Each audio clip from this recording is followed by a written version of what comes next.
we felt the benefits of the passive cash flow ourselves. So we'd like to, introduce that as another tool for others to use to develop, whether it's off farm income for family farm or everyday professionals, maybe not excited about the stock market. This is a way they could self-direct some of their retirement funds into real estate. So you want to be a real estate investor, but where do you start? How do you know what information and sources to trust? That's where I come in. I'm Jonny Catani, and this is the Investor Relations Real Estate Podcast.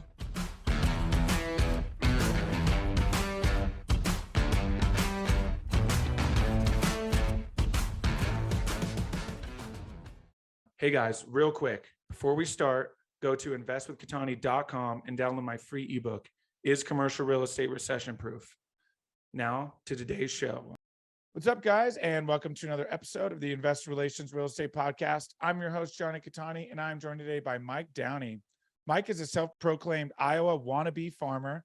He has deep agricultural roots and, like many others, grew up on a family farm, but the farm itself wasn't large enough to support him joining it full-time. Dirt runs through his veins, and he has passion for farms and farm real estate. He began investing in commercial real estate back in the late 2000s. The passive income from assets such as apartments and self-storage facilities has afforded Mike and his wife, Megan, several opportunities. They've left their W-2s, and Mike is now owner of Next Gen Ag, which consults with family farms and their estate and legacy planning, a passion of Mike's. Mike and Megan are also the founders of Farm Raised Capital, investment platform allowing everyday professionals like them, particularly in the ag community, to invest in real estate.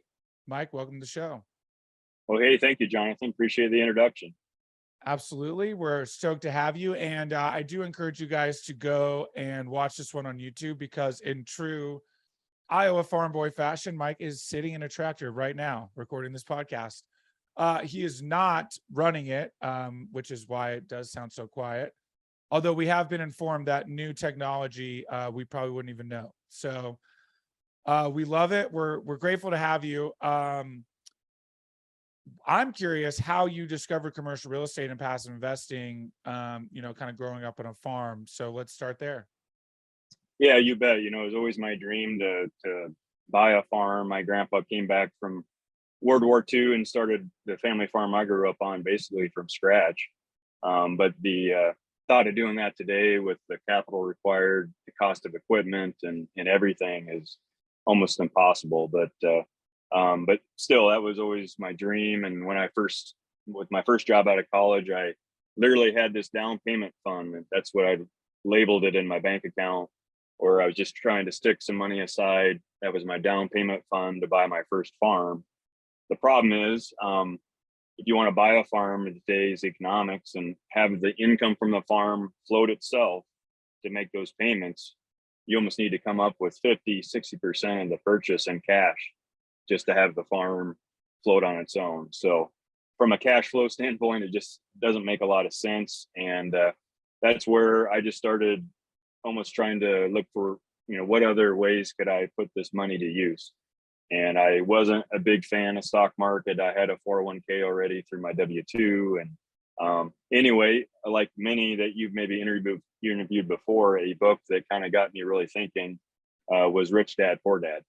And so I really started looking for opportunities to invest in more in real estate, but more passive, cash flowing real estate that I could long-term leverage to then turn around and exchange into farmland. That's awesome. I love that. And, of course, Rich Dad, Poor Dad, the Purple Bible, I think majority of people in the industry can trace their roots back to reading that book. Obviously a lot of power there. So you started on the limited partner side, which is pretty common, right? Passive investing. What about it caught your attention, and you've obviously started to transition now over to the active side? Yeah, so actually I started off, my wife and I did buying a single family home, and then we scaled up and bought some smaller sized apartments.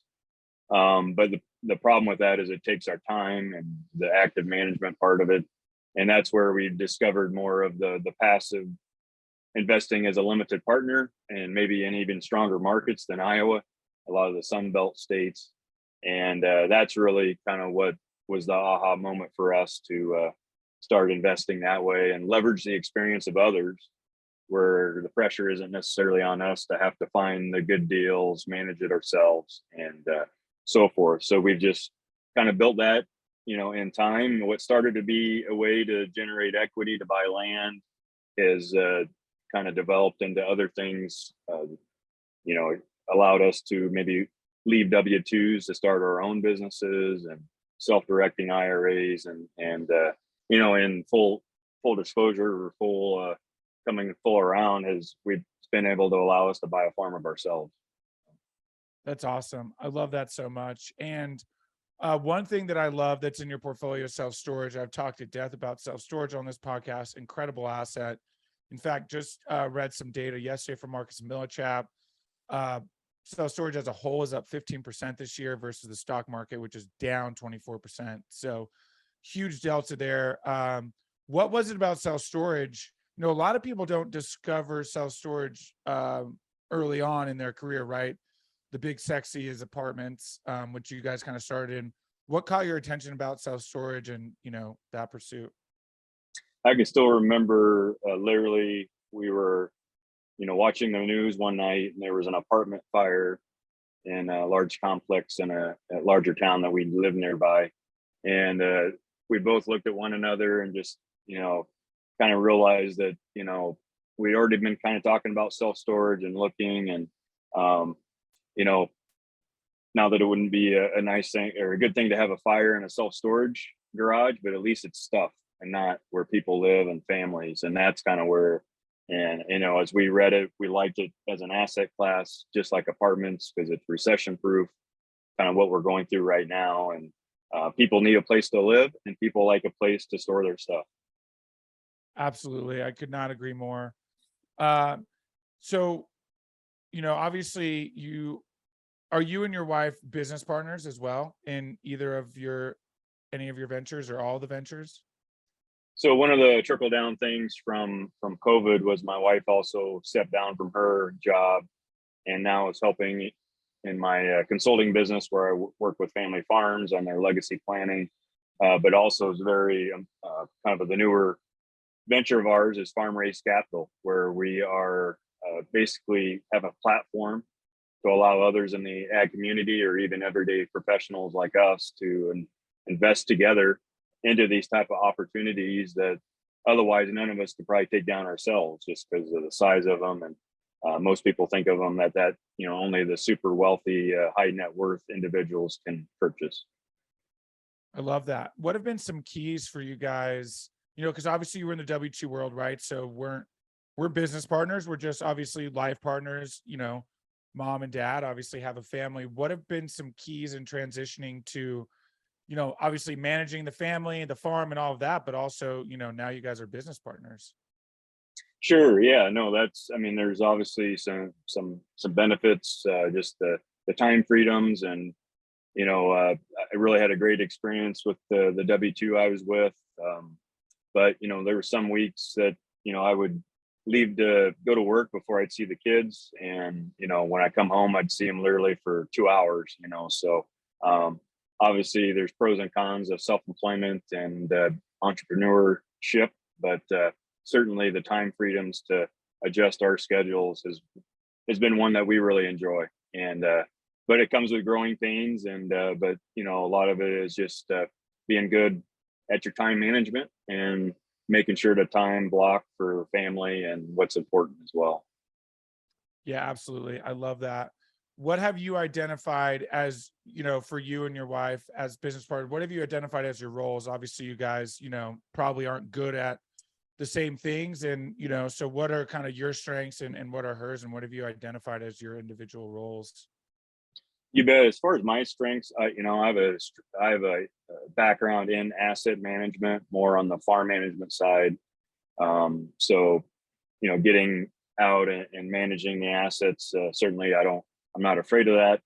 But also working with more of the conversations between a tenant and landlord, investors, so the investor relation piece. As far as Megan goes, she's more about really liking to research and do the deal finding.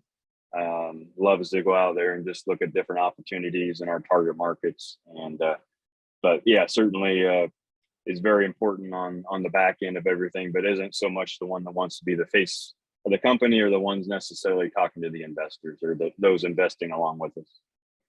So she's kind of the numbers person. She likes the spreadsheets and the underwriting and all of that. Correct. Yep. Her background is in the financials and banking, and again, she just kind of enjoys, if she has family from the Charleston, South Carolina area, so just going to find those potential deals in that marketplace. That's awesome. I love that. And what are you guys seeing now? Obviously, primarily obviously focusing on some capital raising as well. Is there any shift for you guys in investor sentiment? Are you having a harder time raising capital? A lot of people wanting to sit on the sidelines. What are those conversations looking like right now? Yeah, and I would say we are in the ground stage of actually, in second to leaving my W-2, kind of the biggest decisions I've made is putting ourselves out there that we're doing this. So I'm slowly introducing this to the network I have in the ag community, and but we're going to be launching a new website and everything, because we felt the benefits of the passive cash flow ourselves. So we'd like to, introduce that as another tool for others to use to develop, whether it's off-farm income for family farm or everyday professionals, maybe not excited about the stock market. This is a way they could self-direct some of their retirement funds into real estate. But yeah, as far as the conversations that I've had, I know the recession and everything is on everybody's mind. But what's happened in the stock market is also in everybody's mind. And when you really research real estate as an asset class, especially commercial real estate, apartments, self-storage, it's really had resilience, in past times of recession. And so I think once people understand that, they're really interested to take a stronger look at it. Yeah, absolutely. It is fairly common. You see a lot of people who started as passive investors turn into capital raisers for that exact reasons, right? Because they want others to enjoy the same luxuries as they've been able to. There are people in this world, believe it or not, who do enjoy their W-2 job, but for the majority of us, you guys obviously, I'm sure we're very excited to get out of it. I was very excited to get out of it. I know a lot of people have that as a goal of theirs. And, it's great that there's this vehicle available to them to do that. So with Farm Raised Capital being so new, obviously you joined Raise Masters. That's how we connected, which is an incredible group. What do you guys see as sort of the foundation and kind of your big, like what you'll really be pushing as you grow Farm Raised and really be focusing on? You bet. Well, first of all, going back to the W-2, I really enjoyed my W-2, and so it wasn't so much for me that I hated it. That's the reason why I wanted to get out of it. But I was coming to the point in my career where I'd had a lot of success, but I was missing something. I was feeling empty. I was wanting more, and that's where helping family farms with their succession planning and legacy planning, that was something that was always an interest of mine.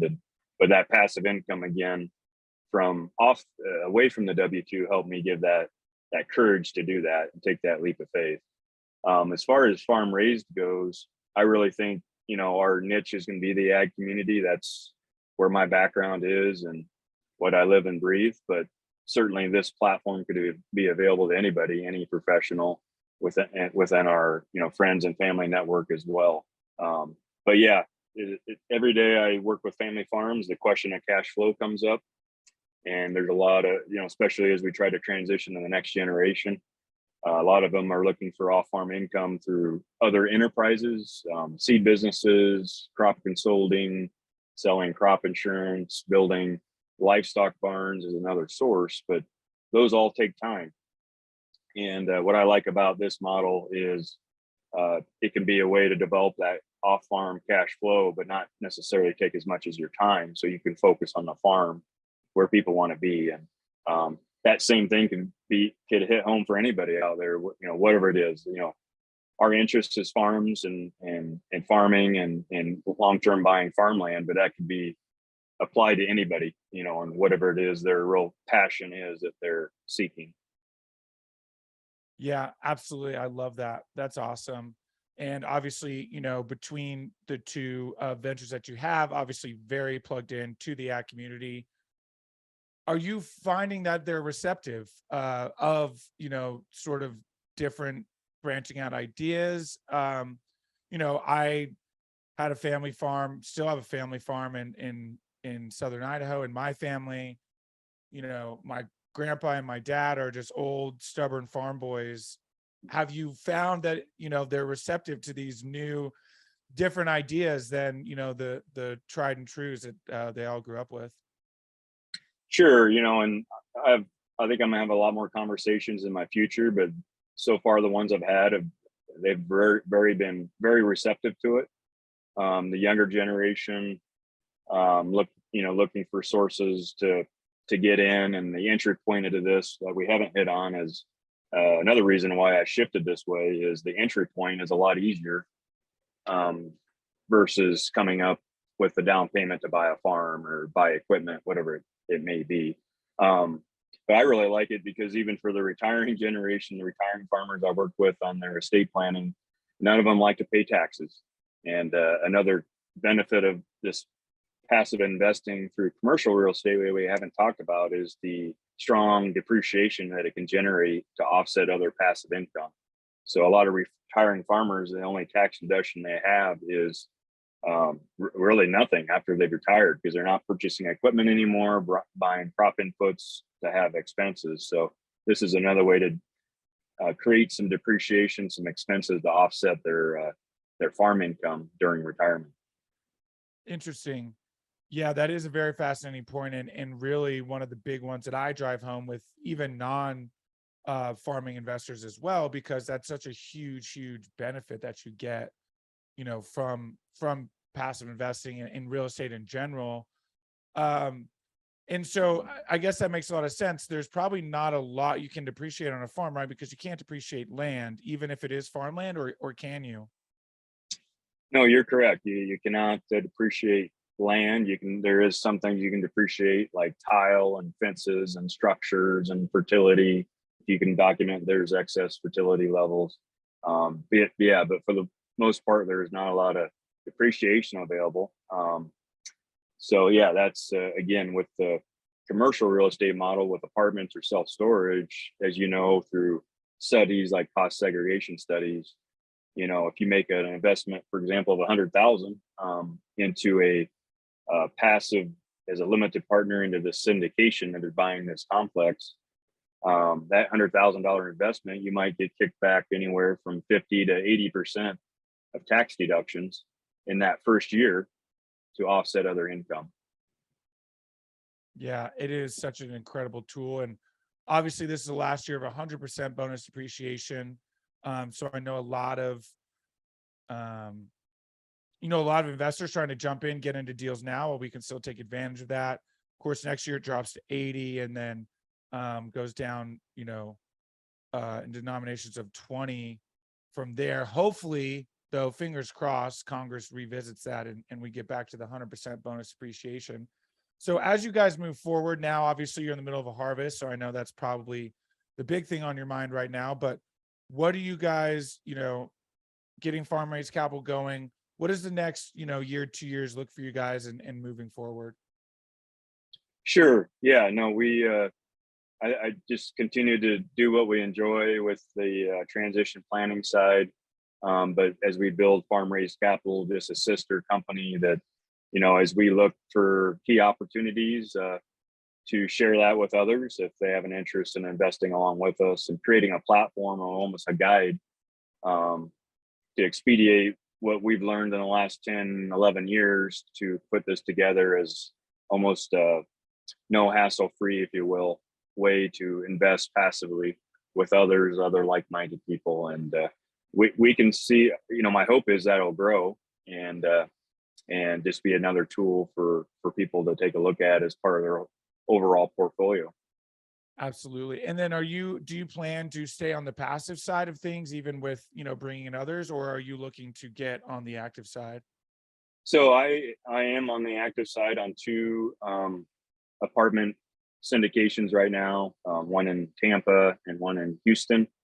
Um, and I kind of wanted to do that to get really an inside look at what that is as I communicate with other investors. And certainly, is if we develop this and develop a group of investors that want to go into a deal, that could be an opportunity for me to kind of serve as a co-GP role in that, and to have a face at the table, a voice at the table for that I can report back for the benefit of all of us, for those that want to come along with us. So I could see that also developing as we go.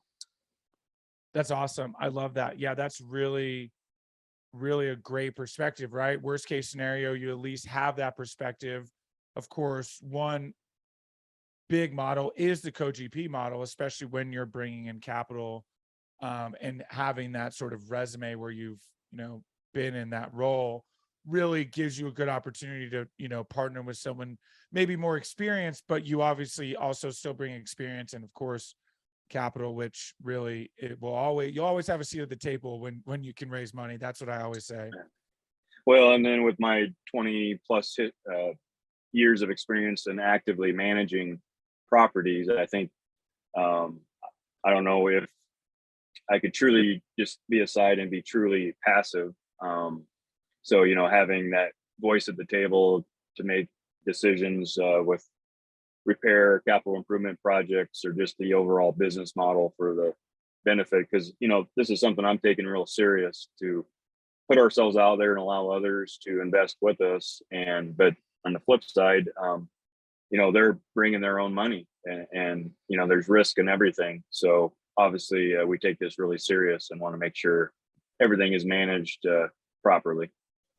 Absolutely. Yeah, that's a really, really great point. I mean, asset management it's not talked about, right? But it is the most important part, because the acquisition is more or less the easy part, right? I mean, obviously you want to celebrate when you get an acquisition, but that's when the work begins and you actually have to implement the business plan. And, that's a huge part of, making sure obviously that the asset is well taken care of, but also that, you're meeting investor expectations. Yeah, absolutely. I agree. Awesome. I love it. Well, Mike, this has been incredible. I know, and I appreciate you putting the harvest on hold for us. So we'll go ahead and wind down here. We'll jump to the final five. First question, best advice you've gotten from a mentor? I'd say the best advice that I've received is, even going back to, it was almost a 2-year process for me to uh, gain the courage to leave the W-2. And I think some of the best advice I got was not to be afraid to fail, and I got to the point where if I didn't do it, always that thing up in my head to wonder what would have happened if I'd done that, just that unknown. And that came to the sacrifice that I could screw up and fail. So that was really some excellent advice that I received. I love that so much. Yeah, that's the biggest, I think, one of the biggest hurdles that, you kind of have to get over in terms of your mindset when you get into the entrepreneur world is you're gonna mess up. It's not if, it's when. So it's just being able to handle that and move forward. What is it about your career that makes you feel like you're fulfilling your why? I would say, there's a lot of transition that's going to occur over the next 10 or 15 years. And with farm families and operations, when you just look at the demographics, to the age of the farmer and age of the landowner are the highest on record ever in history. But a lot of those need help.